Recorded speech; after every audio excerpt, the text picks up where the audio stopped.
최근에 유튜브, 인스타그램, 페이스북이 영향력은 상당한데요. 보통 플랫폼이라는 표현을 사용하고 있습니다. 유튜브를 운영하는 분이 세무조사 건으로 연락이 왔습니다. 여러 가지 세무조사 관련해서 문의를 하였고요.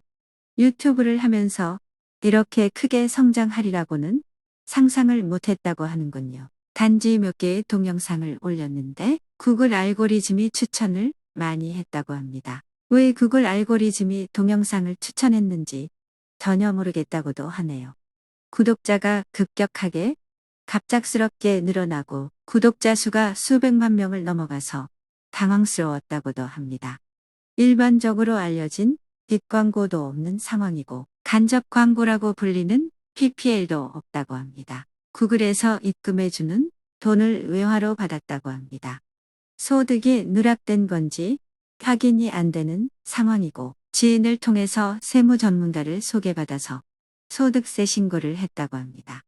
다른 사람들은 해외 계좌로 송금받는다고 하는데 본인은 국내 계좌에 입금이 되어서 환전을 해서 생활비로 쓰고 남으면 주식 투자도 했다고 합니다. 사업자가 등록이 되었는지를 물어보니 처음에는 직원도 없고 별도의 촬영 시설이 없어서 사업자 등록을 하지 않았으나 구독자가 늘어나서 직원도 고용하고 촬영 시설도 만들어서 사업자 등록을 해서 부가세 신고도 했다고 합니다. 프리랜서에게 의뢰를 하는 경우에는 사업소득 원천 징수도 해서 납부도 했다고 합니다. 기본적으로 해야 되는 부분은 다 했는데 어떤 부분이 궁금한지를 거꾸로 물어보았습니다.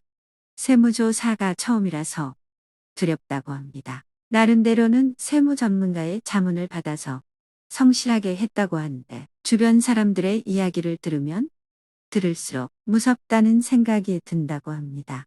어떻게 대처해야 할지가 막막하다고 하네요. 그래서 거꾸로 질문을 했는데요. 어떤 부분이 제일 막막한지 물어보았습니다. 세법을 전혀 몰라서 용어가 낯설다는 것이 첫 번째 두려움이라고 합니다. 두 번째는 조사가 어떤 식으로 진행되는지를 전혀 모르니까 두렵다고도 합니다. 사시면서 제일 무서운 경험이 어떤 것이 있었는지를 물어보았습니다. 몸이 아파서 병원에 입원하고 수술을 기다릴 때 제일 무서웠다고 하시네요.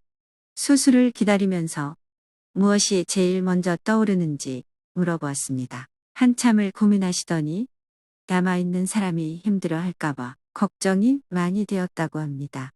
세무조사에 대해서 짧게 설명을 했습니다. 처음으로 가는 길은 시간이 많이 걸리는 것처럼 느껴집니다. 산티아고 순례길을 처음으로 걷다 보면 시간이 길게 느껴집니다. 그러나 돌아오는 길은 똑같은 거리와 똑같은 시간이 걸리더라도 짧게 느껴집니다.